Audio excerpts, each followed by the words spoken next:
Good evening, everyone. Am Good I evening, sir. audible? Can you hear me?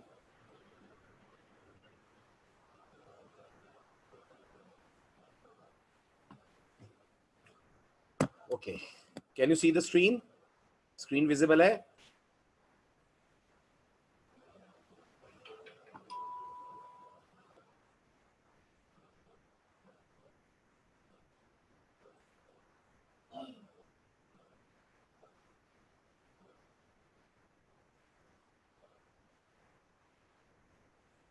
चलिए तो अब continue करते हैं लास्ट लेक्चर में जहां तक हो गया था उससे आगे।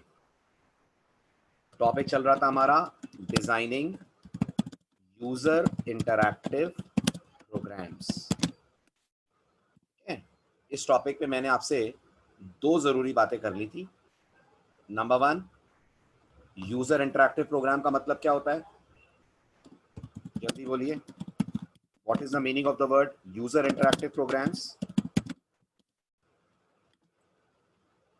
Very good. ऐसे प्रोग्राम्स जो यूजर से इनपुट लें, those programs which accept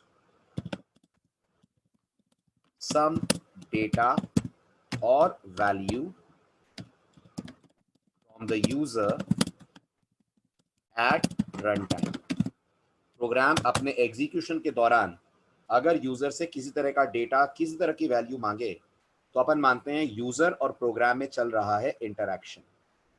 fine, पहला पॉइंट ये था।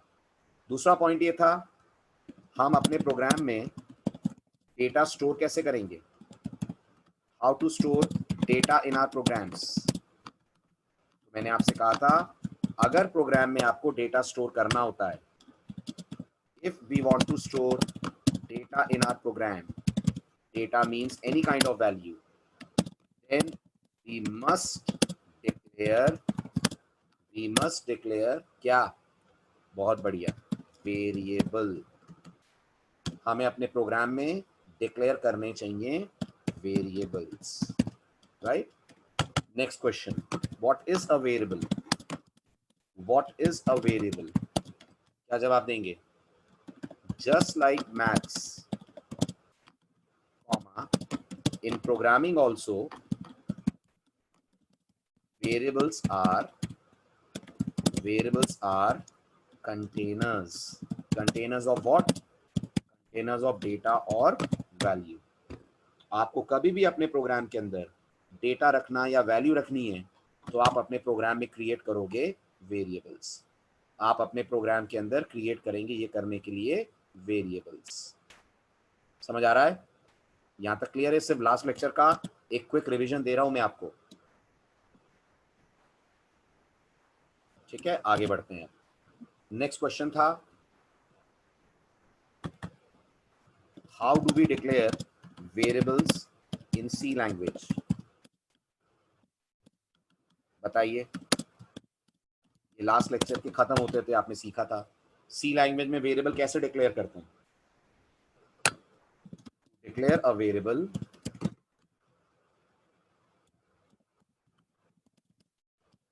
C language use the following syntax. क्या होता है सिंटेक्स का मतलब? What is the meaning of the word syntax in programming?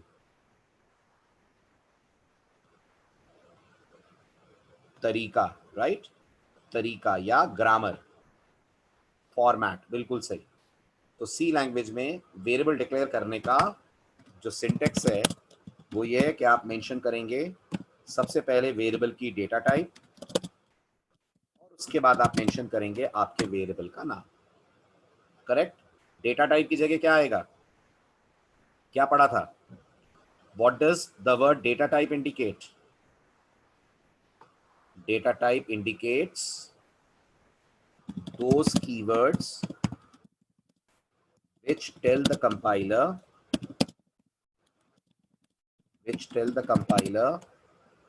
what kind of value the variable is going to hold. The variable is going to hold. That is what a data type does. Okay, और सी में कितनी data type बताई थी मैंने आपको? सी में मैंने आपको कितनी डेटा टाइप बताई थी? 3। ब्रॉडली इन सी है तो बहुत सारी, याद रखिएगा, बहुत सारी डेटा टाइप है सी में, बट इनिशियली ब्रॉडर लेवल पे हम सिर्फ 3 डिस्कस कर रहे हैं। Broadly in C we have 3 data types called, नाम बताइए, डेटा टाइप्स के नाम बताइए। Very good, called, good, int for storing non-decimal numbers, char for storing alphabets, float for storing decimal numbers, and floats for storing decimal numbers.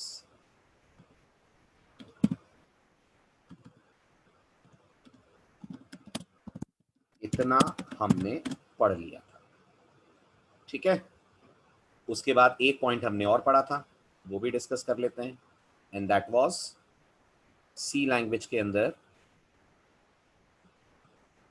User interactive programme बनाने के लिए function कौन सा यूज होगा? अगर यूजर इंटरैक्टिव प्रोग्राम बनाना है तो function कौन सा लगेगा?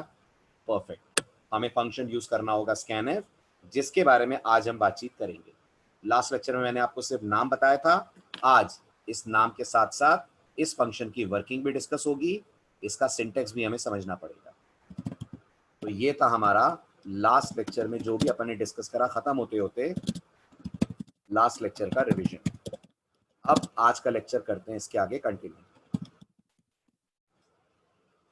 ठीक। चलिए, अब मैंने आपसे कहा था लास्ट लेक्चर में कि जो हम प्रोग्राम बनाना चाह रहे हैं उसका आउटपुट हमें कुछ ऐसा चाहिए। This is what we are expecting. Expected output हमारा ये है, क्या? स्क्रीन पे लिखा हुआ आना चाहिए एंटर योर एज, और प्रोग्राम वेट करे कि यूजर अपनी एज टाइप करे। इमेजिन करिए यूजर ने अपनी एज आपको टाइप करके दी 25। देन आई वांट, जैसे यूजर 25 लिखने के बाद एंटर स्ट्राइक करे, जैसे यूजर 25 लिखने के बाद एंटर की स्ट्राइक करे, हमारा प्रोग्राम स्क्रीन पे डिस्प्ले कर दे, इस एंटर के तुरंत बाद प्रोग्राम हमारा स्क्रीन पे डिस्प्ले कर दे ये message that your age is 25। That is what we want to achieve in today's program, your age is 25। बताइए, समझ आ रहा है इतना? सब लोग समझ पा रहे हैं इस बात को? चलिए बढ़ते आगे, ठीक है। अब शुरुआत हमारे प्रोग्राम की आज बिल्कुल हमेशा की तरह 2 हेडर फाइल्स के साथ होगी, stdio.h एंड ponyo.h। गौर करिएगा, प्रोग्राम हम लोग आज जो बना रहे हैं वो नया है, फंक्शन भी जो आज हम यूज करने जा रहे हैं स्कैनफ, वो भी नया है, लेकिन स्कैनफ के लिए जो हेडर फाइल यूज होगी वो वही होगी जो आप इतने दिनों से प्रिंटफ के लिए कर रहे हैं। आई होप आपको याद होगा प्रिंटफ कौन सी हेडर फाइल से आ रहा है? stdio.h। तो हमारे लिए हेडर फाइल नई नहीं लगेगी, पुरानी हेडर फाइल से काम चलेगा, दैट इज stdio.h। अब हम आते हैं मेन फंक्शन के अंदर, ठीक। अब आपको याद होगा, आप पिछले 3-4 दिनों से जितने भी कोड सी में लिख रहे हैं, आपने मेन में आते ही सबसे पहले CLRSCR लिखा था, यस और नो? लिखा था। हर प्रोग्राम की शुरुआत आपने आज तक CLRSCR को कॉल करके की है, लेकिन आज ऐसा नहीं होगा। आज ऐसा क्यों नहीं होगा, इसका जवाब मैं आपको अगले वीक दूंगा, बस इतना सुन लीजिए, अब ऐसा फिलहाल नहीं होगा। शुरुआत CLRSCR से नहीं होगी, तो फिर किससे शुरुआत होगी? शुरुआत होगी वेरिएबल के डिक्लेरेशन से।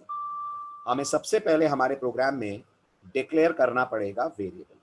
अगर दिमाग में क्वेरी आ रही है क्यों सर CLRSCR पहले क्यों नहीं लिख सकते, तो थोड़ी पेशेंस रखिए, अगले वीक बताऊंगा मैं आपको क्यों नहीं लिख सकते पहले। तो सबसे पहले हम हमारे प्रोग्राम में वेरिएबल डिक्लेयर करेंगे। अब जब आप वेरिएबल डिक्लेयर करते हैं अपने प्रोग्राम के अंदर, तो आपका सबसे पहला काम होता है, आप ये आइडेंटिफाई करने की कोशिश करें कि आपको प्रोग्रामिंग में किस तरीके का डेटा वेरिएबल के अंदर स्टोर करना है, किस तरीके का डेटा वेरिएबल के अंदर स्टोर करना है।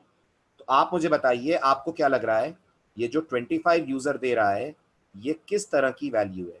Is this a character, is this a float, और is this an integer? Definitely this is an integer. तो मुझे सबसे पहला काम जो अपने कोड में करना चाहिए वो ये कि I should declare a variable by the name of A of the data type in.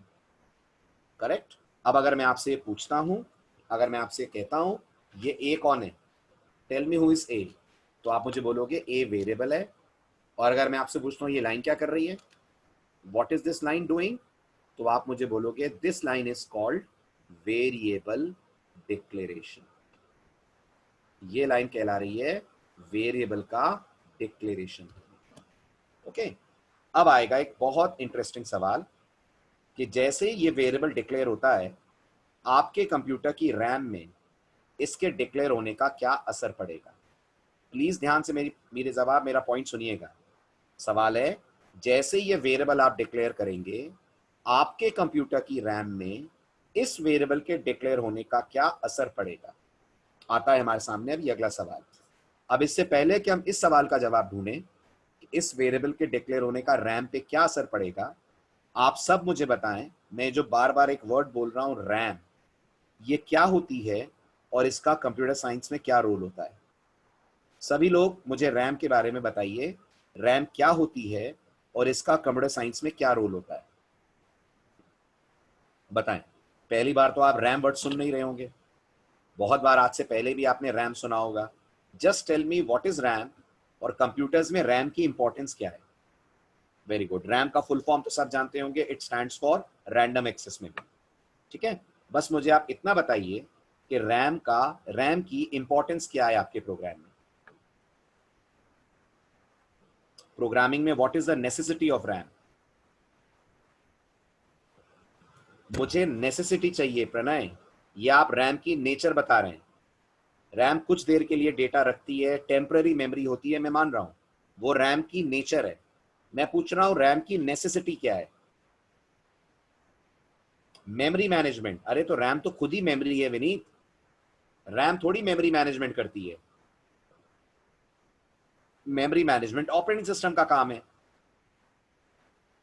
तो कैलाश, डेटा हार्ड डिस्क में स्टोर क्यों नहीं होता, डेटा रैम में ही क्यों स्टोर होता है?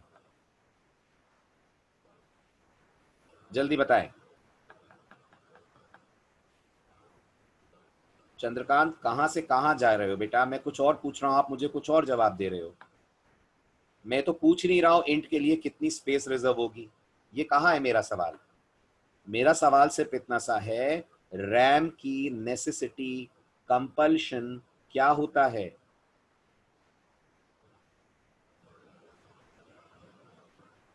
नहीं, कुछ टाइम के लिए स्टोर करना तो रैम की नेचर है। सुनो ध्यान से, स्कूल के दिनों में पढ़ा होगा आपने, आप भूल गए हो। रैम की नेसेसिटी सबसे इंपॉर्टेंट ये है कि रैम आपके कंप्यूटर में सबसे फास्ट एक्सेस होने वाली मेमोरी होती है। रैम सबसे फास्ट तरीके से एक्सेस होने वाली मेमोरी होती है। बाकी जितनी भी मेमोरीज हैं, चाहे आप हार्ड डिस्क ले लें, चाहे आप पेन ड्राइव ले लें, वो रैम के कंपैरिजन में स्लो तरीके से काम करती हैं। RAM is the fastest accessible memory. और आप सोचिए, आपके कंप्यूटर का ब्रेन कौन है? आपके कंप्यूटर का ब्रेन कौन है? सीपीयू। और सीपीयू डायरेक्टली रैम से इंस्ट्रक्शंस उठाता है, डायरेक्टली रैम से डेटा पिक करता है, क्योंकि जिस स्पीड से सीपीयू काम कर सकता है, उस स्पीड से उसको इंस्ट्रक्शन रैम ही प्रोवाइड कर सकती है। जिस स्पीड से सीपीयू काम कर सकता है, उस स्पीड से उसे इंस्ट्रक्शंस, डेटा रैम ही प्रोवाइड कर सकती है। और रैम फास्ट क्यों होती है, इसका रीजन क्या है? हार्ड डिस्क स्लो क्यों होती है, रैम फास्ट क्यों होती है? फटाफट बताइए। हार्ड डिस्क स्लो क्यों होती है, रैम फास्ट क्यों होती है? रजिस्टर के कारण। विनीत, ये रजिस्टर कहां गए रैम में? रैम में रजिस्टर होते हैं क्या? हाँ बिल्कुल अनुष्का, कैश मेमोरी फास्ट होती है, वो रैम से भी फास्ट होती है, लेकिन वो लिमिटेड साइज की होती है। नहीं, नहीं बिल्कुल नहीं। सुनिए अब ध्यान से, आप सब इंजीनियरिंग बैकग्राउंड से हैं, ये बताइए, आप सब इंजीनियरिंग कर रहे हैं, मेरे ख्याल से मैक्सिमम लोग तो इंजीनियरिंग से ही होंगे कि नहीं? एकेडमिक्स में इंजीनियरिंग से ही है ना आप लोग? तो पढ़ा होगा ना फिर आपने अपने कॉलेज में। सुनिए मेरा सवाल तो सुनिए, हार्ड डिस्क स्लो क्यों है, रैम फास्ट क्यों है? इसका सिंपल सा जवाब ये है, रैम इलेक्ट्रॉनिक मेमोरी है। सुनिए ध्यान से, रैम इलेक्ट्रॉनिक मेमोरी है और हार्ड डिस्क इलेक्ट्रोमैकेनिकल मेमोरी है। रैम इलेक्ट्रॉनिक डिवाइस है और हार्ड डिस्क इलेक्ट्रोमैकेनिकल डिवाइस है। और किसी इंजीनियर के लिए समझना मुश्किल नहीं होगा ना कि मैकेनिकल डिवाइस की स्पीड इलेक्ट्रॉनिक डिवाइस से स्लो होगी। मानते हैं आप? मानते हैं? तो हार्ड डिस्क जो डिजाइन करी गई है उसमें जो हार्डवेयर लगा है वो मैकेनिकल इंजीनियरिंग के कॉन्सेप्ट पे बेस्ड है, और रैम जो डिजाइन करी गई है वो इलेक्ट्रॉनिक इंजीनियरिंग के कॉन्सेप्ट पे बेस्ड है। And due to that RAM is very fast, hard disk is very slow. और आप ये भी जानते होंगे आपका जो सीपीयू है वो भी एक इलेक्ट्रॉनिक चिप होता है। तो एक इलेक्ट्रॉनिक चिप को एक इलेक्ट्रॉनिक मेमोरी से ही डेटा सप्लाई करा जाता है ड्यू टू स्पीड रेशियो। जिस रेशियो में सीपीयू को डेटा चाहिए, जिस स्पीड से डेटा चाहिए, वो स्पीड से डेटा उसे हार्ड डिस्क नहीं देती, वो स्पीड से उसे डेटा प्रोवाइड करने का काम रैंडम एक्सेस मेमोरी करती है। ये पहला पॉइंट समझ आया कि नहीं आया? आया? चलिए अब मुझे बताइए, आपने रैम को फिजिकली देखा है कभी? कभी अपने लैपटॉप में रैम देखी है आपने? ठीक, जिन्होंने देखी होगी आपको पता होगा एक लंबी सी ग्रीन कलर की चिप होती है रैम। देखा है ना आपने? बिल्कुल आपके कॉम्ब की तरह, जैसे आपका कंघा होता है वैसी ही दिखती है रैम ऑलमोस्ट। फाइन। लेकिन हम प्रोग्रामर्स रैम का लॉजिकल डायग्राम लेकर चलते हैं। हम प्रोग्रामर्स रैम का लॉजिकल डायग्राम लेकर चलते हैं। तो जब भी प्रोग्रामिंग में हम रैम को इमेजिन करते हैं, गौर करिएगा, हम ये इमेजिन करते हैं कि रैम बिल्कुल एक मैट्रिक्स की तरह होती है, या यूं कह लीजिए रैम बिल्कुल वैसे होती है जैसे बचपन में जब आप स्कूल जाते थे तो आपके मैथ्स की कॉपी के पेज का डिजाइन होता था। आपको याद है अपने स्कूल के दिन? याद है? Those were the best days of life. Those were the best days of life ना। तो जो आपके स्कूल के दिनों में इंग्लिश के, हिंदी के, मैथ्स के पेजेस होते थे उनका डिजाइन अलग अलग होता था ना। इंग्लिश, हिंदी, मैथ्स के पेजेस का डिजाइन अलग अलग होता था ना। उसमें जैसा मैथ्स की कॉपी का पेज दिखता था, आई होप आपको याद होगा, उसमें रोज होती थी और हर row, if you can remember, further divided होती थी इनटू कॉलम्स। बिल्कुल वैसे जैसे एक चेस बोर्ड दिखता है या जैसे मैथमेटिक्स में मैट्रिक्स दिखता है। ये होता है हमारे कंप्यूटर की रैम का, हम प्रोग्रामर्स के नजरिए से देखें तो logical diagram. Okay, this is how we logically think RAM looks like. Physically तो मैं फिर कह रहा हूं एक लंबी सी चिप होती है, बट हम प्रोग्रामर्स के लिए ये रैम का लॉजिकल डायग्राम होता है। और ये डायग्राम आपको बहुत बहुत बार बहुत अच्छे से समझना होगा, क्योंकि सी लैंग्वेज एक्सटेंसिवली इंटरैक्ट करती है रैम से।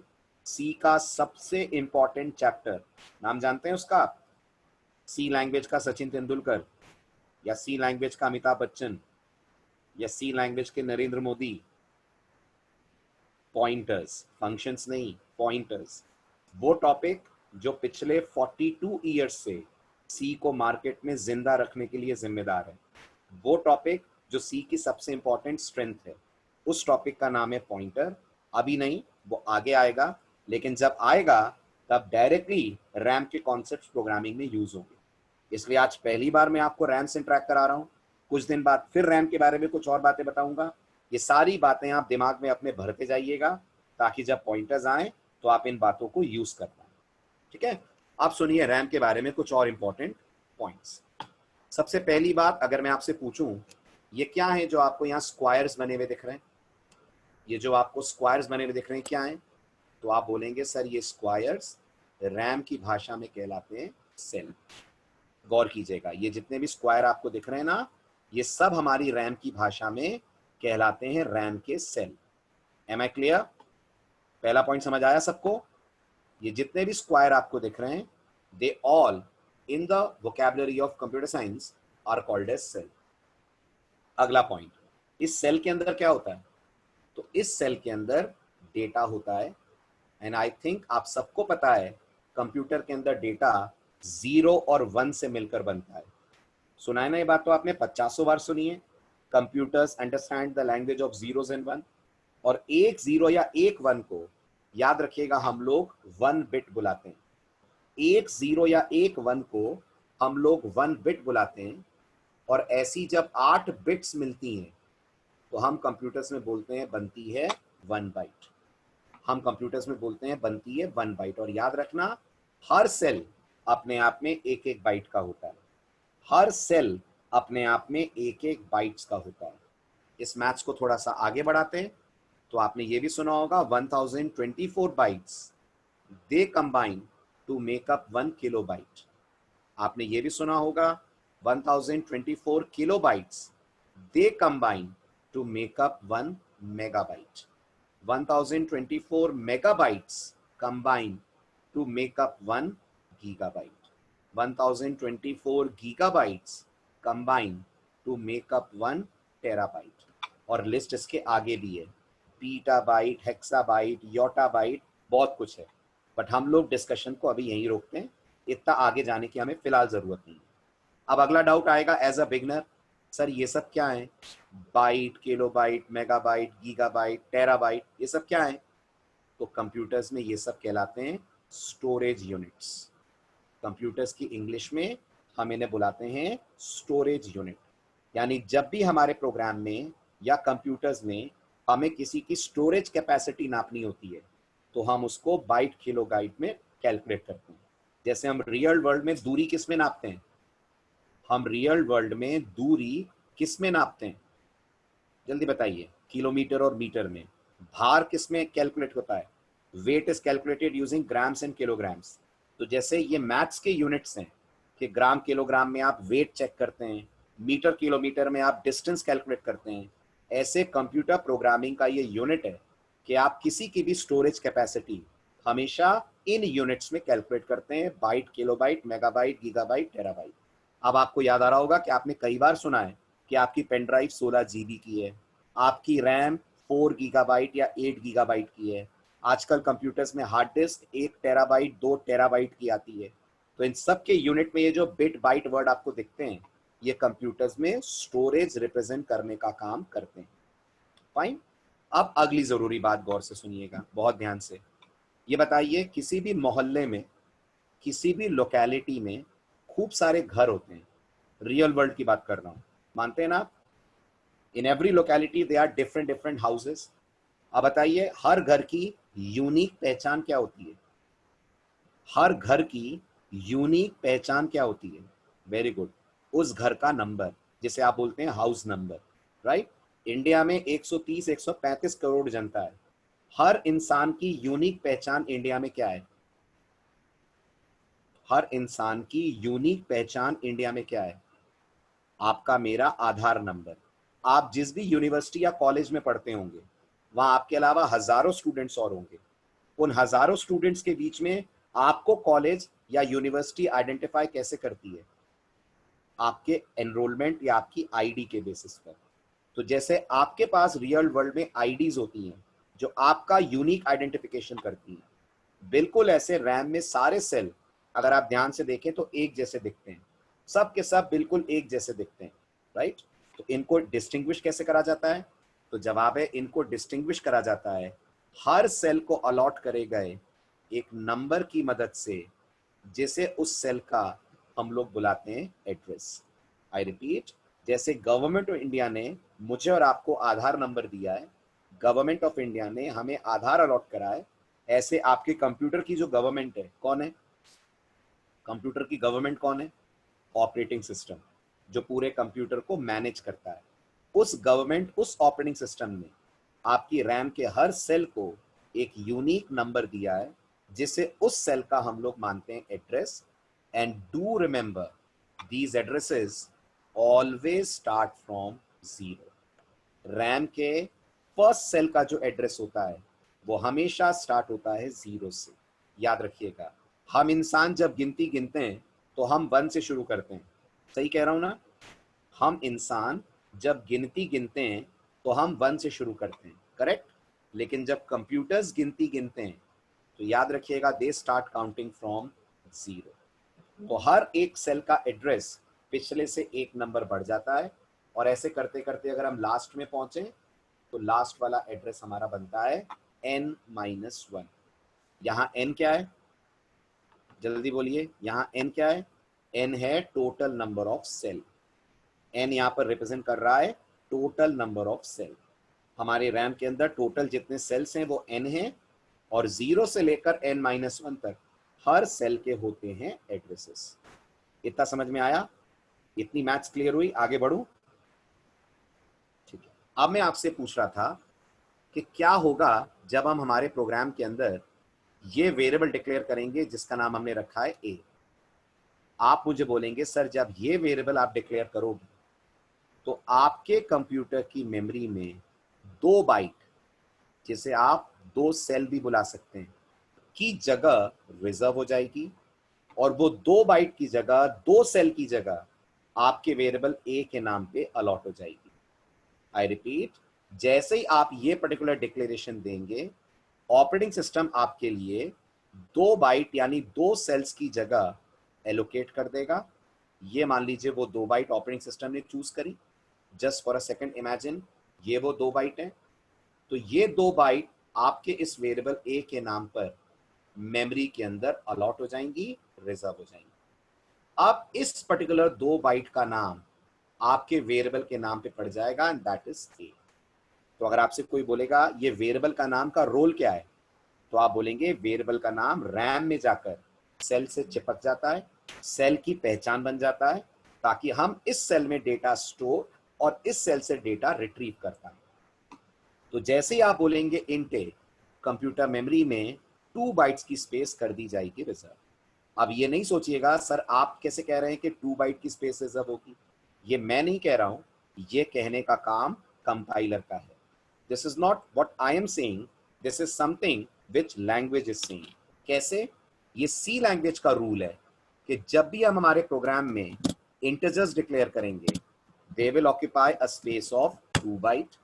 जब भी हम हमारे प्रोग्राम में कैरेक्टर डिक्लेयर करेंगे, they will occupy a space of 1 byte. और जब भी फ्लोट डिक्लेयर करेंगे, they are going to occupy a space of 4 bite.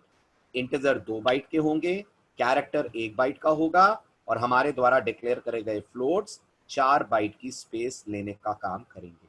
This is not something decided by programmer, it is beyond the range और limit of programmer. ये compilers तय करते हैं। तो हम कौन सा कंपाइलर यूज कर रहे हैं? एवरीवन प्लीज टेल मी, हम कौन सा कंपाइलर यूज कर रहे हैं? हम यूज कर रहे हैं TC compiler. So do remember, TC compiler का मानना है कि एक इंटीजर 2 बाइट की जगह यानी 2 सेल की जगह, एक कैरेक्टर 1 बाइट की जगह, और एक फ्लोट मेमोरी में जगह कंज्यूम करेगा 4 बाइट की। बताइए, आगे बढ़ो, इतना क्लियर है? Shall I proceed? चलिए, अब इसके बाद हम लोग स्क्रीन को करेंगे clear by writing CLR SCR। This will be our next step. ठीक है? अगर आपके दिमाग में क्वेरी आ रही है CLR SCR पहले क्यों नहीं लिया हमने, तो मैं उसका रीजन आपसे बोल चुका हूं, कुछ दिन बाद आपको बताऊंगा, अभी नहीं। अभी it's too early to understand this, अभी इसको छोड़ दो, आने वाले 2-3 दिन के बाद पता चल जाएगा CLR SCR शुरुआत में क्यों नहीं लिखते हैं, शुरुआत में क्यों लिख रहे हैं हम इंट ए। ठीक है विकास? अदर कंपाइलर्स भी इतना ही कहते हैं। नहीं विकास, जीसीसी कंपाइलर में साइजेस डिफरेंट होती हैं, जीसीसी कंपाइलर में साइज अलग होती है, राइट? दीपांकर, आपको जो प्रॉब्लम आ रही है आप ग्रुप में पोस्ट करना, I will ask the team to help you out. Okay Dipankar, आप स्क्रीनशॉट पोस्ट कर दीजिएगा आपको जो भी दिक्कत जा रही है कोड ब्लॉक्स चलाने में, and they will guide you. ठीक, चलिए आगे बढ़ते हैं। अब अब इसके बाद अगर हम आउटपुट देखें, यस चंद्रकांत मेन के ऊपर वेरिएबल बना सकते हैं, बट मेन के ऊपर वेरिएबल बनाना ग्लोबल डिक्लेरेशन कहलाता है और हम ग्लोबल के बारे में फंक्शन चैप्टर में बात करेंगे। चंद्रकांत दोबारा जवाब दे रहा हूं आपके सवाल का, मेन के ऊपर वेरिएबल्स बनाए जा सकते हैं, बट ऐसा करते हैं तो वेरिएबल्स ग्लोबल कहलाते हैं और ग्लोबल कॉन्सेप्ट हम पढ़ेंगे फंक्शन चैप्टर में। तब तक हम सारे वेरिएबल मेन के अंदर बनाएंगे, ठीक है। चलो नेक्स्ट आता है हमारा अगला स्टेटमेंट, जिसमें हम यूजर को बोलेंगे एंटर योर एज। आप फिर से सुनिए जिस कारण से आज का चैप्टर हमारा स्टार्ट हुआ है। आप मुझे बताइए अगर आपको क्वेश्चन समझ में आ रहा है तो एंटर योर एज के बाद हमारा अगला काम क्या है? हम क्या चाहते हैं? एंटर योर एज के बाद क्या हो? नहीं, हम क्या चाहते हैं? आप तो कोडिंग में मत बताइए, आउटपुट में बताइए हमें क्या चाहिए। एंटर योर एज के बाद हम चाहते हैं प्रोग्राम पॉज हो जाए, बिल्कुल। हम चाहते हैं स्क्रीन होल्ड हो जाए और यूजर को मौका मिले कि यूजर अपनी एज टाइप कर पाए। अगर गलती से आपने यहां लगा दिया गेट सी एच, जो आपके जैसे बिगनर से गलती हो सकती है, क्योंकि आपको यही पता है पिछले 2-4 लेक्चर के बेसिस पर कि गेट सी एच प्रोग्राम को होल्ड करता है। अगर आपने गेट सी एच लगा दिया तो याद रखिएगा प्रोग्राम तो आपका पॉज हो जाएगा, लेकिन गेट सी एच यूजर को इतना मौका नहीं देगा, इतनी गुंजाइश नहीं देगा कि यूजर अपनी एज टाइप कर पाए। यूजर कीबोर्ड पे उंगली रखेगा, मान लीजिए 25 प्रेस करने के लिए 2 दबाएगा और गेट सी एच प्रोग्राम को बढ़ा देगा आगे। तो get C H proper way में इनपुट नहीं लेता। प्रॉपर वे में यूजर से अगर आपको इनपुट लेना है तो गेट सी एच की जगह हम लोग यूज करेंगे हमारा नया फंक्शन, जिस फंक्शन को मैं लास्ट लेक्चर में ही इंट्रोड्यूस कर चुका था, and that new function is called as scanf function. That new function is called as scanf function. तो सबसे पहले scanf के बारे में कुछ इंपॉर्टेंट बातें आपको बता दूं। Number 1, the function scanf is used for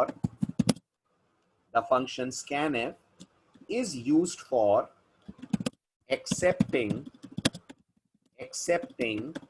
user input। ठीक है, ये तो आप जानते ही हैं, कई बार ये लाइन क्लास में बोली जा चुकी है। अगली जरूरी बात, this function is available in the header file stdio.h। समझ आ रहा है? This function is available in the header file stdio.h। Standard input output .h header file से ये आता है। और इसका जो सिंटेक्स है, बहुत ध्यान से देखिएगा, वो सबसे ज्यादा इंपॉर्टेंट है। अगर इसके सिंटेक्स में आपसे जरा भी गड़बड़ हो गई तो याद रखिएगा आपका प्रोग्राम रन टाइम पे एबनॉर्मल बिहेवियर दिखाना स्टार्ट कर देगा। आपका प्रोग्राम रन टाइम पे एबनॉर्मल बिहेवियर दिखाना स्टार्ट कर देगा। ये मैं आपको पहले भी बता चुका था। आज आपको इसका थ्योरेटिकल डेमो दूंगा और ट्यूसडे आपको इसका प्रैक्टिकल डेमो दूंगा, ठीक है। ध्यान से सुनिए स्कैनएफ को लिखते कैसे हैं। स्कैनएफ लिखने का जो सी ने सिंटेक्स हमें प्रोवाइड करा है वो ये है कि आप स्कैनएफ लिखेंगे, स्कैनएफ के बाद पैरेंथेसिस लगाएंगे, पैरेंथेसिस के बाद डबल कोट्स ऑन करेंगे, बिल्कुल वैसे जैसे आप प्रिंटएफ में डबल कोट्स ऑन करते हैं। अब ये बताइए, जब आप प्रिंटएफ में डबल कोट्स लगाते हैं तो डबल कोट्स के बाद अपने मन से कुछ भी लिखते हैं, या सी लैंग्वेज ने आपको एक लिस्ट दी है और बोला है यही लिखना? जल्दी बताइए, प्रिंटएफ के डबल कोट के बाद जो मन आता है आप वो लिखते हैं, या सी ने आपको कुछ लिस्ट दी है? वेरी गुड, कुछ भी लिखते हैं। सी ने कोई लिस्ट नहीं दी है, जो मन करता है वो आप लिखते हैं। अभी कल परसों में आप हेलो हाय ये लिख रहे थे, आज आपने प्रिंटएफ के डबल कोट में एंटर योर एज लिखा है, यानी प्रिंटएफ के डबल कोट में हम मैसेज लिखते हैं, मन मर्जी का टेक्स्ट लिखते हैं। स्कैनएफ के डबल कोट में याद रखिएगा हम मन मर्जी का टेक्स्ट नहीं लिखते हैं। तो फिर यहाँ क्या आता है? यहाँ आता है एक स्पेशल सिंबल। वो क्या है वो अभी 2 मिनट में आपको बता रहा हूं मैं। 2 मिनट की पेशेंस रखिए, बस ये सोच लीजिए ये सिंबल अभी तक आपने नहीं पढ़ा है। ये मत सोचिएगा सर यहाँ बैकस्लैश एन वगैरह की बात कर रहे हैं आप, क्या? नहीं, यहाँ बैकस्लैश एन बैकस्लैश टी की बात नहीं हो रही है। कुछ नया सिंबल है जो आज फर्स्ट टाइम आप पढ़ेंगे। तो वो सिंबल आता है, डबल कोट बंद करते हैं, डबल कोट बंद करने के बाद कॉमा लगाते हैं, याद से कॉमा लगाते हैं, इसके बाद एम्परसेंड लगाते हैं, मैं आपको अभी एम्परसेंड का भी ढंग का नाम बताऊंगा, अभी बस सुन लीजिए एम्परसेंड। और इसके बाद आप लिखते हैं उस वेरिएबल का नाम जिस वेरिएबल में आपको यूजर से वैल्यू लेकर स्टोर करनी है, जिस वेरिएबल में आपको यूजर से वैल्यू लेकर स्टोर करनी है। और अगर आपको लग रहा है सर ये सेमीकोलन क्यों आ रहा है, इसका जवाब आपको मैं 2 दिन पहले दे चुका हूं। जब भी सी में हम कोई फंक्शन कॉल करते हैं हम हमेशा उसके एंड में लगाते हैं सेमीकोलन। गौर करिए, हमने स्कैनएफ बनाया नहीं है, हम स्कैनएफ डिफाइन नहीं कर रहे हैं, स्कैनएफ ऑलरेडी बना हुआ है, stdio.h से आ रहा है, हम सिर्फ उसे अपने प्रोग्राम के अंदर CALL कॉल करने का काम कर रहे हैं। ओके, अब आएगा आपके दिमाग में डाउट कि सर ये स्पेशल सिंबल क्या है और इसकी जगह पर क्या आएगा। तो गौर से सुनिए ये स्पेशल सिंबल्स क्या हैं। सी लैंग्वेज का कहना है अगर आप यूजर से इंटीजर लेने जा रहे हैं, अगर आपको लग रहा है आपको यूजर से इंटीजर लेना है, तो वो जो स्पेशल सिंबल है उसकी जगह आप लगाएंगे %d। सुनते चलिए आराम से, पेशेंस रखकर। अगर आपको लग रहा है आप यूजर से फ्लोट लेने जा रहे हैं, तो जो स्पेशल सिंबल है उसकी जगह आप लगाएंगे %f। ध्यान दीजिएगा। और अगर आपको लग रहा है आपको यूजर से कैरेक्टर मिलने वाला है, अल्फाबेट लेने जा रहे हैं आप यूजर से, तो आप डबल कोट्स के अंदर स्पेशल सिंबल की जगह लगाएंगे %c। आप इसे फॉर्मूला मान लें, आप इसे सिंटेक्स मान लें, कुछ भी मान लें, आपको इसे याद रखना पड़ेगा। किसे? कि जब भी हम इंटीजर लेते हैं %d लगाते हैं, जब भी हम फ्लोट लेते हैं %f लगाते हैं, जब भी हम कैरेक्टर लेते हैं %c लगाते हैं। अब ये पहली इंपॉर्टेंट बात है जो स्कैनएफ में आपको याद रखनी है, भूलनी नहीं है। अगर आपको लगता है सर मैं नहीं याद रख पाया, तो गलती से इंटीजर के साथ मैंने %c लगा दिया, तो गौर कीजिएगा कोड कंपाइल होगा, कोड कंपाइल होगा लेकिन रन नहीं होगा। रन टाइम पे नॉनसेंस बिहेवियर देकर प्रोग्राम बंद हो जाएगा। मैं फिर दोहराता हूं, अगर आपको लगता है सर मैं ये याद नहीं रख पाया, तो इंटीजर के लिए मैंने गलती से %d की जगह f लगा दिया, तो c लगा दिया, तो गौर करिएगा ये सिंटेक्स एरर में नहीं गिना जाएगा। प्रोग्राम 0 एरर के साथ कंपाइल होगा लेकिन एग्जीक्यूट नहीं होगा। आप कोड एग्जीक्यूट करेंगे और रन टाइम पे कोड आपका कर जाएगा क्रैश, और इसी को बुलाते हैं रन टाइम एरर। तो अगर मैं अपने प्रोग्राम की तरफ लौटूं तो आप ध्यान से देख के मुझे बताइए, मैं यूजर से एज लेने जा रहा हूं, और वैसे भी वेरिएबल भी गौर करिए मैंने इंटीजर डिक्लेयर करा है, तो जब मैं स्कैनएफ लिखूंगा तो मुझे क्या लिखना पड़ेगा? वेरी गुड, मुझे डबल कोट्स में लिखना पड़ेगा %d। अगर बाय मिस्टेक मैंने लगा दिया f या c, तो गौर करिएगा कंपाइलर कुछ नहीं कहेगा मुझे। ये सोचना या इस भरोसे रहना कि कंपाइलर हमें रोकेगा टोकेगा, बहुत बड़ी गलतफहमी है। कोई रोक टोक कंपाइलर की तरफ से नहीं होगी, प्रोग्राम सक्सेसफुली कंपाइल होगा बट रन टाइम पे क्रैश कर जाएगा अगर आपने वहां %d की जगह कुछ भी लगा दिया। पहली गलती जो स्कैनएफ में मत कीजिएगा। दूसरी गलती ये बताइए, जो प्रिंटएफ में आप 2 वर्ड्स के बीच में गैप देते हैं, ये कितना भी दे सकते हैं या सी ने कोई लिमिट लगाई है?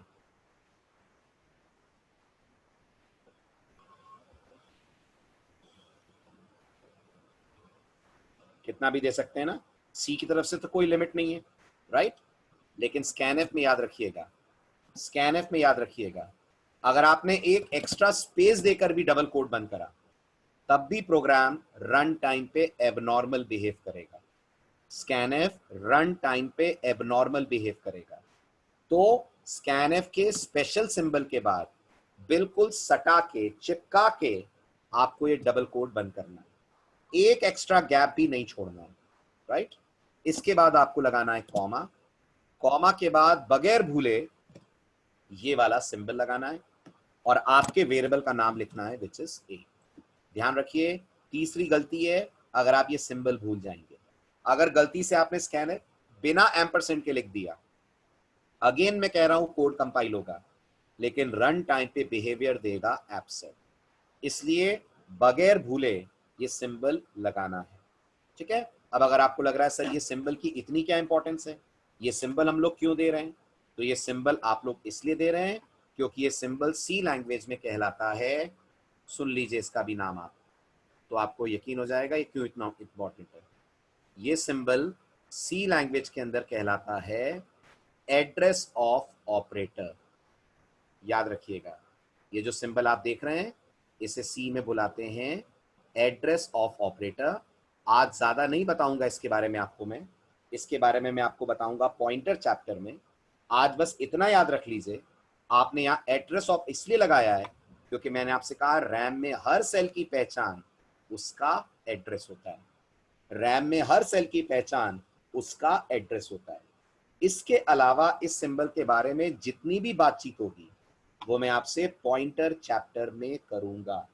जैसे आप याद करिए, आपने अभी तक वॉइड का मतलब नहीं समझा है ना, बताइए, ये वॉइड शब्द का मतलब अभी तक नहीं बताया ना मैंने आपको। किसका इंतजार हो रहा है इसको समझने के लिए? इसको समझने के लिए किसका इंतजार हो रहा है? फंक्शन चैप्टर का। बिल्कुल ऐसे एड्रेस ऑफ का प्रॉपर यूज क्या है, क्यों लगाते हैं, नहीं लगाते हैं तो क्यों दिक्कत जाती है, ये सब डिटेल में समझेंगे जब पढ़ेंगे chapter which is called pointer. तब तक के लिए बस इतना याद रखिए, स्कैनएफ में इसे लगाना कंपलसरी है, नहीं तो कोड सिंटेक्स एरर नहीं देगा लेकिन रन टाइम पे एब नॉर्मल बिहेवियर शो करेगा। राइट, एम्परसेंड के अलावा कोई और तरीका नहीं है शिवम, फिलहाल जिस स्टेज पे आप हैं कोई तरीका नहीं है अभी। राइट, एम्परसेंड की जगह एम्परसेंड ही आएगा। राइट, दीपांकर का कहना है यदि वेरिएबल भी डी एफ या सी हो तो कोई फर्क नहीं पड़ता दीपांकर, वेरिएबल का नाम डी ई एफ कुछ भी दे दीजिए, लेकिन ये सिंबल परसेंटेज डी आएगा। इसको वेरिएबल से कनेक्ट करके मत देखिए, ये डेटा टाइप के हिसाब से डिसाइड होता है। तो अगर डेटा टाइप इंटीजर है तो नाम वेरिएबल का एक्स भी होगा तो सिंबल परसेंटेज डी आएगा। दीपांकर क्लियर हुआ?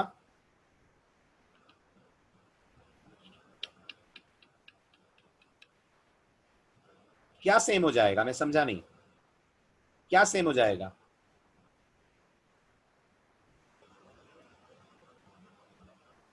सिंबल और वेरिएबल ऐसा?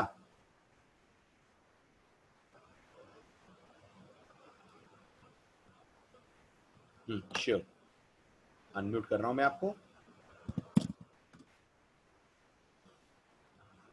जी दीपांकर बोलिए। Hello sir. जी।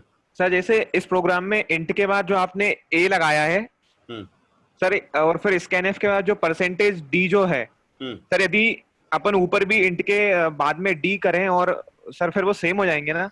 कोई दिक्कत नहीं हो जाएंगे, तो क्यों सेम हो जाएंगे? ये डबल कोट के अंदर है, वो डबल कोट अच्छा के बाहर है, फर्क होता है। जी। डबल कोट के अंदर आने पर ये वेरिएबल नहीं रह जाएगा, ये डबल जी कोट के अंदर आने पर एक स्पेशल सिंबल की तरह ट्रीट होगा। जी सर। ठीक है, okay sir, thank you. Welcome. चलिए आगे बढ़ते हैं आप। राइट, तो आप यहाँ पर मेंशन करेंगे एड्रेस ऑफ ए, जिसे मैं एम्परसेंड बुला रहा था, अब उसको ढंग से बुलाएंगे आज से, उसका प्रॉपर नाम है एड्रेस ऑफ ए।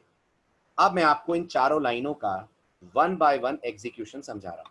ठीक, जैसे ही आपका फर्स्ट स्टेटमेंट रन होगा इंट ए, आपको नहीं दिखेगा, आपको नजर नहीं आएगा, लेकिन आपके कंप्यूटर की रैम के अंदर, जैसा मैं बार बार कह रहा हूं, 2 बाइट का एक ब्लॉक रिजर्व हो जाएगा और इस 2 बाइट के ब्लॉक का नाम ए पड़ जाएगा। फर्स्ट स्टेप, CLR/SCR के कारण कंसोल विंडो क्लियर होगी। राइट, क्योंकि CLR/SCR कंसोल को क्लियर करने का काम करता है, पर आपको विंडो अभी भी नहीं दिखेगी। आपको विंडो तब दिखेगी जब प्रोग्राम पॉज होगा, और प्रोग्राम CLR/SCR पे पॉज नहीं होता है। कोड आगे बढ़ेगा, स्क्रीन पे लिखेगा एंटर योर एज, तो अगला मैसेज आपके स्क्रीन पे होगा एंटर योर एज। अब कंपाइलर के रास्ते में आएगा स्कैनएफ। जैसे ही कंपाइलर को स्कैनएफ दिखेगा, कंपाइलर 2 एक्शंस लेगा। सबसे पहला एक्शन प्रोग्राम के एग्जीक्यूशन को पॉज कर देगा, सबसे पहला एक्शन प्रोग्राम के एग्जीक्यूशन को पॉज कर देगा। दूसरा एक्शन, आपके सामने कंसोल ओपन हो जाएगी, आपके सामने कंसोल विंडो ओपन हो जाएगी। अगर मैं डायग्राम से आपको समझाऊं तो कुछ ऐसा दिखेगा आपको, आपके सामने कंसोल ओपन हो जाएगी और कंसोल में आपको आपके प्रोग्राम का मैसेज लिखा हुआ दिख रहा होगा एंटर योर एज। और जैसे आप मेरा कर्सर देख रहे हैं ब्लिंक होता हुआ, बिल्कुल ऐसे आपका स्क्रीन का कर्सर भी एंटर योर एज के बाद ब्लिंक कर रहा होगा, वेट कर रहा होगा कि आप कुछ टाइप करें, आप कुछ वैल्यू लिखें, आप कुछ डेटा दें, राइट। अब डायग्राम दिखा रहा है, इस मैसेज के बाद यूजर ने अपनी तरफ से टाइप करा है द नंबर 25, है ना। अब ध्यान से सुनना तो आपको इन सिंबल्स की अहमियत का अंदाजा लगेगा, ये सिंबल इतने इंपॉर्टेंट क्यों है, अभी पता चलेगा आपको। आप मुझे बताइए, एक इंसान के तौर पे, बीइंग अ ह्यूमन, क्या हमें नजर आ रहा है 25 एक नंबर, एक इंटीजर है? यस और नो?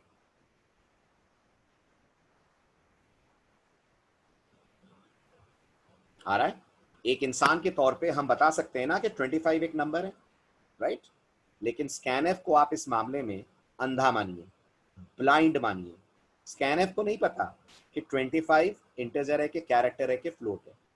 25 क्या है, स्कैनएफ उसे इस सिंबल को देखकर पहचानने की कोशिश करता है। आई रिपीट, 25 क्या है, स्कैनएफ उसे इस सिंबल को देखकर पहचानने की कोशिश करता है।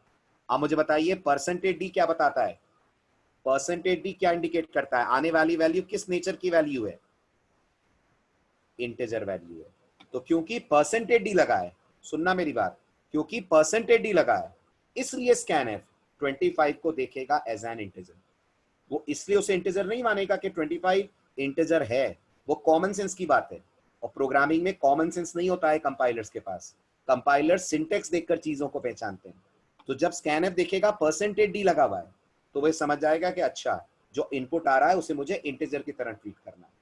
अब आप इमेजिन करिए, अगर यूजर ने मुझे 25 की जगह सचिन लिख दिया, सचिन लिख दिया, मुझे बताइए सचिन इंटीजर है? बताइए, क्या सचिन इंटीजर है? नहीं ना। अगर प्रोग्रामिंग में कोई आपसे पूछेगा सचिन क्या है, तो आप बोलोगे सचिन एक स्ट्रिंग है। प्रोग्रामिंग में मल्टीपल कैरेक्टर के इनपुट्स को हम स्ट्रिंग मानते हैं। बट स्कैनएफ अपनी जिद पे कायम रहेगा। स्कैनएफ अपनी जिद पे कायम रहेगा। कैसी जिद? वो सचिन को भी देखने की कोशिश करेगा एज एन इंटीजर, और कोड यहीं का यहीं क्रैश कर जाएगा। कोड यहीं का यहीं क्रैश कर जाएगा। क्यों? क्योंकि Sachin is not an integer, but scanf जबरदस्ती उसको इंटीजर में कन्वर्ट करने की कोशिश करेगा, क्योंकि अंदर प्रोग्रामर ने लगा रखा है परसेंटेज बी। इसलिए स्कैनएफ इन सिंबल्स पे इतना भरोसा करता है और इन सिंबल्स के बेसिस पर ही आने वाले इनपुट को इंटरप्रेट करने की कोशिश करता है। अब मैं बहुत देर से इन्हें सिंबल सिंबल बुला रहा हूं, अब आप इनका ढंग का नाम सुन लीजिए। rather than calling them special symbol, आप इन्हें प्रॉपर वे में आज से बुलाना शुरू करें। और इन तीनों का प्रॉपर नाम सी लैंग्वेज में रखा गया है format specifiers. So drop the word special symbol, pick up this new word और इसको बोलने की आदत डालें, फॉर्मेट स्पेसिफायर। और रटो मत, आप समझो। सबसे पहले मुझे बताइए, what is the meaning of the word format? बताओ, what does format mean? Format मतलब नेचर या type. This is what is format. और बताओ, स्पेसिफाई मतलब? स्पेसिफाई मतलब इन्फॉर्म करना, बताना, इन्फॉर्म करना, राइट। तो फॉर्मेट स्पेसिफायर स्कैनएफ को इन्फॉर्म करते हैं कि जो इनपुट आ रहा है वो किस नेचर का है, किस टाइप का है। परसेंटेज डी इन्फॉर्म करता है कि इनपुट इंटीजर है, परसेंटेज एफ इन्फॉर्म करता है कि इनपुट फ्लोट है, और परसेंटेज सी इन्फॉर्म करता है कि आने वाला इनपुट कैरेक्टर है। समझ आया कि नहीं आया? Everyone please tell me. आया? क्लियर हुआ? इसलिए इतना आपको ध्यान देने को मैं कह रहा हूं कि आपको बहुत अच्छे से समझना है कि इस सिंबल में जरा गड़बड़ हो गई तो कंपाइलर तो आंख पे पट्टी बांध के बैठा है। कंपाइलर तो सबको पास कर देगा, लेकिन रन टाइम पे कोड कर जाएगा क्रैश। ठीक है, अब आगे की स्टोरी सुनिए। स्कैनएफ 25 को पिक करेगा, ये मानते हुए कि 25 एक इंटीजर है, और ले जाकर स्टोर कर देगा आपके वेरिएबल ए के अंदर। अब बताइए, ये ए कहां पर है? जल्दी बताइए, ये ए कहां पर है? ये ए आपके कंप्यूटर की रैम में है, शाबाश। और रैम किससे बनी हुई है? रैम के अंदर क्या है? रैम के अंदर सेल है। सुनते चलिए, हर सेल के अंदर बिट्स रहती हैं। मानते हैं हर सेल में बिट है, और हर बिट दो ही चीज अलाउ करती है, या तो 0 और या तो 1। तो गौर करिएगा, यहां से 25 जरूर दिया गया है, लेकिन जब ये 25 आपके कंप्यूटर की मेमोरी में आएगा तो ये 25 बन के नहीं आएगा, 25 का बाइनरी आएगा। मैं आपको समझाने के लिए यहाँ 25 ही लिख रहा हूं आपकी अंडरस्टैंडिंग के लिए, बट याद रखना मेमोरी में 25, 15, 5 कुछ नहीं जाता, हर चीज का जाता है बाइनरी इक्विवेलेंट। तो स्कैनएफ 25 को बाइनरी में कन्वर्ट करेगा। आई थिंक सबको आता होगा बाइनरी निकालना, आई थिंक सबको आता होगा बाइनरी निकालना। तो स्कैनएफ उसका बाइनरी आता है ना, सबको बाइनरी निकालना। तो स्कैनएफ उसका बाइनरी निकालेगा और वो बाइनरी वैल्यू मेमोरी में डालेगा। So do remember, memory is not holding 25, it is holding converted form of 25 and that is binary value. अब आप याद कीजिए, जब आप फर्स्ट लेक्चर अटेंड कर रहे थे इस बैच का, फर्स्ट लेक्चर, तो मैंने आपसे क्या कहा था? Computers understand the language of zeros and ones, और कंप्यूटर प्रोग्रामिंग लैंग्वेजेस ट्रांसलेटर्स होती हैं, जो हम कहते हैं उन्हें बाइनरी में कन्वर्ट करके वो कंप्यूटर तक पहुंचाती हैं। तो हमने तो 25 दिया है, बट आपके कंप्यूटर को 25 समझ में नहीं आता, उसे समझ में आता है 25 का बाइनरी, और ये जिम्मेदारी लैंग्वेज की है कि वो 25 को कन्वर्ट करे into 0 and 1, that is binary equivalent. समझ आ रहा है? Everyone is getting this point? Yes और नो? आया? चलिए अब आगे बढ़ते हैं। अब आता है नेक्स्ट पार्ट। अब हम चाहते हैं प्रोग्राम आउटपुट में प्रिंट करके दे योर एज इज 25। अब बताइए, कुछ प्रिंट करना है तो क्या यूज करेंगे? कुछ प्रिंट करना है तो क्या यूज करेंगे? तो हम लोग यूज करेंगे प्रिंटर। अब एक इंटरेस्टिंग बात आपको बताता हूं। आपको मैं पिछले 2 दिन से पढ़ा रहा हूं कि अगर हम प्रोग्राम के अंदर 2 प्रिंटफ यूज करते हैं, पर हम चाहते हैं आउटपुट नेक्स्ट रो पे आए, तो हमें \n लगाना पड़ता है। ये बात हो रही है क्लास में हमारे बीच में? अगर हम 2 प्रिंटफ यूज करते हैं और आउटपुट हमें नेक्स्ट रो पे चाहिए तो \n लगाना पड़ता है। पर गौर करिएगा, आज मैं कोई \n नहीं लगाऊंगा, आज मैं कोई \n नहीं लगाऊंगा। फिर भी मैं गारंटी कहता हूं, गारंटी देता हूं कि ये वाला जो प्रिंटफ है, जो योर एज इसका मैसेज प्रिंट कर रहा है, ये प्रिंट करेगा ऑन सेकेंड रो। तो आप जल्दी बताइए, मैं इतने कॉन्फिडेंस के साथ कैसे कह सकता हूं कि ये सेकेंड रो पे आएगा बिना \n लगाए हुए? Can you tell me? वो मैं इसलिए कह सकता हूं क्योंकि आपने सुना होगा, मैंने बार बार आपसे बोला, जब स्कैनएफ आपके प्रोग्राम को पॉज करेगा तो यूजर खाली इनपुट ही नहीं देगा, स्कैनएफ वेट करेगा कि यूजर इनपुट के बाद एंटर स्ट्राइक करे। ये एंटर स्ट्राइक करना कंपलसरी होता है जब हम लोग ने प्रोग्राम के अंदर यूज करा हुआ है स्कैनएफ फंक्शन। जैसे आप याद करिए, आप जब फेसबुक में लॉगिन करते हैं, जीमेल में लॉगिन करते हैं, तो यूजर आईडी लिखते हैं, पासवर्ड लिखते हैं, ऐसे करते ही लॉगिन हो जाते हैं? बताइए, ऐसे करते ही लॉगिन हो जाते हैं? नहीं। आपको याद आएगा, आप या तो लॉगिन बटन क्लिक करते हैं और या पासवर्ड लिखकर आप एंटर स्ट्राइक करते हैं। आपका एंटर दबाना आगे का प्रोसेस ट्रिगर करता है, आगे का प्रोसेस शुरू होता है। बिल्कुल ऐसे यहां भी जब तक आप एंटर नहीं दबाएंगे, आगे का प्रोसेस ट्रिगर नहीं होगा, आगे का प्रोसेस चलेगा नहीं, और स्कैनर चुपचाप बैठा रहेगा, आपके प्रोग्राम वेट करता रहेगा, प्रोग्राम आपका, कि वो आगे तभी बढ़ेगा जब आप एंटर दबाओगे। इसलिए this enter is very important. और जब यूजर एंटर दबाएगा ही दबाएगा, तो आप मानते हैं कर्सर नेक्स्ट रो पे आ ही जाएगा, आप मानते हैं कर्सर नेक्स्ट रो पे आ ही जाएगा, राइट? तो फिर हमें अलग से \n की आवश्यकता नहीं पड़ रही है, हम सिर्फ यहां पर बोलेंगे योर एज इज। अब मुझे बताइए, जो डेटा मुझे लाना है वो डेटा कहां पड़ा हुआ है? जल्दी बताएं, जो डेटा मुझे लाना है वो डेटा कहां पड़ा हुआ है? रैम में। अगर मैंने कह दिया your age is a, please ध्यान दें सब लोग, लास्ट पार्ट है आज के लेक्चर का। अगर मैंने कह दिया योर एज इज ए, तो याद रखिएगा प्रिंटफ स्क्रीन पे भी लिख देगा your age is a, printf screen पे भी लिख देगा योर एज इज ए। हमें स्क्रीन पे ए नहीं चाहिए, हमें ए वेरिएबल की वैल्यू चाहिए, हमें ए नहीं चाहिए, हमें ए की वैल्यू चाहिए। इसलिए हम लोग यहां ए ना लिखकर एक बार फिर लिखेंगे %d। अगर आपको लग रहा है क्यों %d क्यों लिखेंगे, वो इसलिए लिखेंगे क्योंकि मेमोरी में 25 नहीं बाइनरी पड़ा है, और हम नहीं चाहेंगे स्क्रीन पे बाइनरी आए, हम चाहेंगे स्क्रीन पे 25 आए। और इसके लिए प्रिंटफ भी यूज करता है फॉर्मेट स्पेसिफायर। तो हम यहाँ %d लिखेंगे, इसके बाद कॉमा लगाएंगे, और कॉमा के बाद एड्रेस ऑफ के बिना, एड्रेस ऑफ के बिना सिर्फ ए वेरिएबल का नाम लिखेंगे। तो याद रखना printf और scanf दोनों में एक बात कॉमन है, एक बात अनकॉमन है। कॉमन क्या है? दोनों फॉर्मेट स्पेसिफायर्स का यूज करते हैं, दोनों में %d लगता है। अनकॉमन क्या है? अनकॉमन है scanf में %d के बाद जब वेरिएबल लिखा जाता है तो उसके पहले एड्रेस ऑफ आता है, printf में नहीं आता है। अभी चिंता नहीं करना, ऐसा क्यों? हर क्यों का जवाब मिलेगा आपको, लेकिन सही समय सही टॉपिक पे। और इस क्यों का जवाब भी आपको पॉइंटर समझाएगा कि printf में एड्रेस ऑफ क्यों नहीं देते हैं। अभी सुन लीजिए, अगर दे दिया आउटपुट फिर से एब्सर्ड होगा, आपकी समझ से परे होगा। आपने डाला है 25 और स्क्रीन पे कुछ का कुछ प्रिंट हो जाएगा, आपको समझ ही नहीं आएगा मैंने तो इनपुट सही दिया था, आउटपुट गलत क्यों आ रहा है। इसलिए printf में एड्रेस ऑफ नहीं लगाते और scanf में एड्रेस ऑफ नहीं भूलते हैं। scanf में एड्रेस ऑफ जरूरी है, printf में एड्रेस ऑफ नहीं लगता है। राइट? अब इसके बाद हम चाहेंगे कि प्रोग्राम हमारा पॉज हो, प्रोग्राम हमारा वेट करे, जिसके लिए हम लोग यूज करेंगे हमारा पुराना फंक्शन जिसका की नाम है getCH।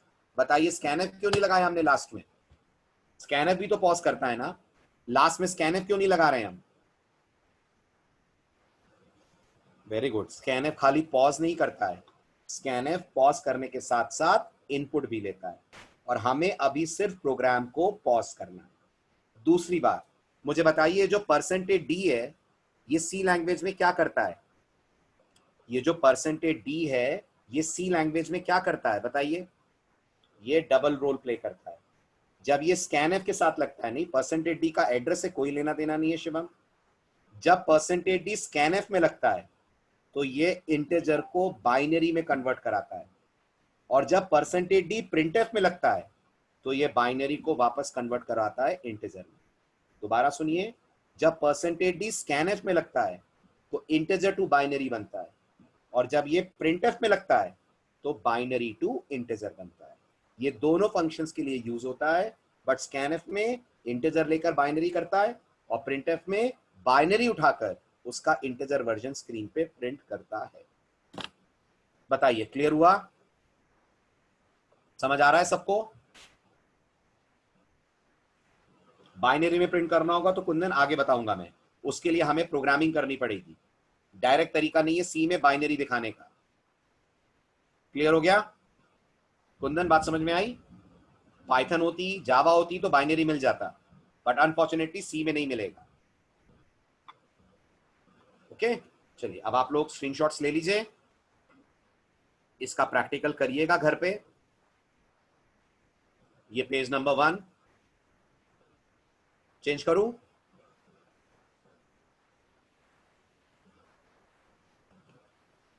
This is data, sorry not date, spelling mistake.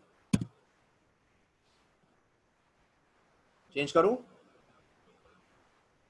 This is page number 2, हमारा आज का प्रोग्राम। Done. This is page number 3।